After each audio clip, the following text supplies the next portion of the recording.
Hi everybody, I hope everyone's doing well. This video I will be sharing with you guys my favorites in the month of September. So if you guys are interested, do stick around.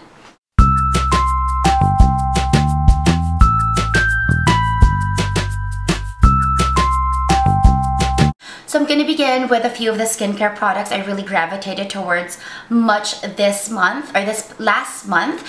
And the first two are products that I've reintroduced in my skincare regimen, and they're more of the night cleansing, deep cleansing kind.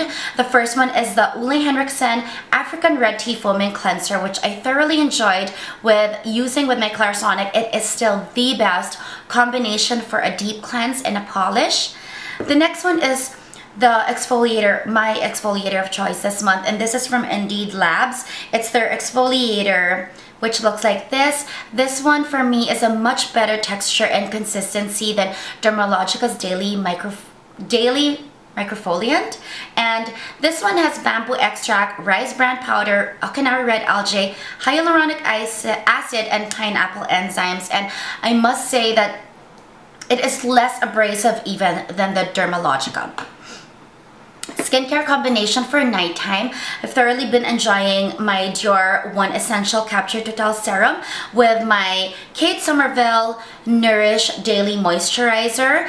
I usually combine the One Essential almost on a daily basis with any skincare of choice or treatment, but for some reason this has just been, I was very fond of this combination this past month, and I'm not so sure why, but definitely it did wonders for my skin. For complexion products, I had two that was really a standout for me. Obviously, first and foremost, the YSL Fusion Ink Foundation. I think this foundation is a beautiful, just daily wear foundation, undetectable, amazing long wear and longevity it gives to your complexion, especially in very humid and harsh or heat environments. And I just came across reviews, kind of 2 cents on this in her favorites, and she has dry skin, so this didn't really work out for her much. I have normal to combination skin, and especially being in a tropical, very humid country, this works out very well for my skin. I think it really depends on how you use it and where you use it and the skin type that you really have. But for myself, this really was amazing on its own. Even just with the powder, I did not have to conceal so much as well. And at the same time, if I layered it with other foundations, I realized that those foundations actually lasted so much longer. I'm going to put the link of my full review of this down below. And then still continuing the love affair with Vichy Dermablend. This is definitely one of my top 5 Holy Grail foundation products. This is the Corrective Foundation, and the shade that I use is in 25 Nude. For those that want reference as well, in a MAC, I'm an NC30. So in the YSL Fusion Ink, B30 Almond actually works for me. I have 2 other complexion products. The first one is Chanel Les Beiges in number 50. This one was an amazing go-to contour for me. It's not really so much of the warmth that my Guerlain Terracotta gives me, but this one just does an amazing, like, very natural, you can wear it for the day contour. And I think it's because that it has a gray undertone versus an orange, red, or brown. So it really works well contouring anything, whether it be my cheekbones, the crease of my lids, or even the sides of my nose. It just works absolutely well. It's been my go-to, almost universal kind of contour. It's also a matte, so it's absolutely gorgeous.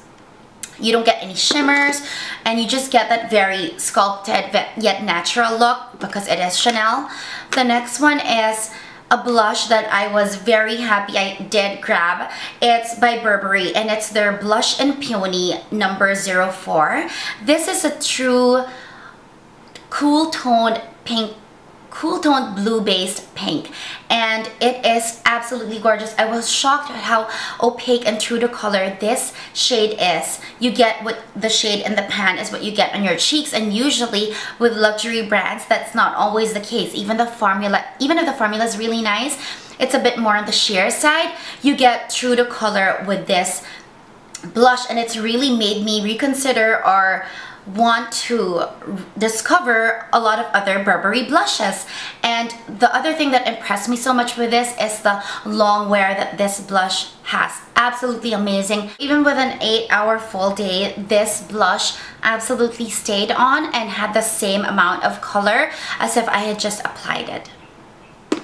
For lips, there is one lipstick and one lip liner that I gravitated towards a lot, and the first one is one of the Nars Audacious lipsticks. I think this is one of the best formulas that have come out in lipsticks as of late. This is in the shade Anita, which is what I have on under my Dior Lip Maximizer. And this is the shade Anita right here. It is a pink beige. And for the lip liner, it's the Milani Color Statement Lip Liner in 03 Nude. And this is a great dupe for one of my Chanel lip liners. And I think it's the Rose Powder or Rose Poudre. I don't know, I'm not French, but this is the shade right here, and just an amazing daily go-to nude that is not washing out. And then this is one of the first things that had come to mind when I was gonna make this video. It's a fragrance by Elie Saab, and fragrances is not something that I usually have as a favorite on a monthly basis, but this definitely, look how much I've used. I never reached for anything else since I got this in the beginning of the month. Elie Saab perfumes, I don't know what it is, but the original one that they first came out with, I am in love with as well. I think it's just the right balance of musky and sexy, yet still very sophisticated for me, nothing juvenile. And this one follows in that footstep. It's still quite musky and floral, but it has more of a freshness to it. And this was inspired by the spring collection. This is called Le Couture. And it is so fresh that even if it's a perfume, it is non-offensive and still very wearable during the day. Last but not the least is the polish I have on. This is the Dior Polish and Know It 1947-970. This is what I have on my nails right now.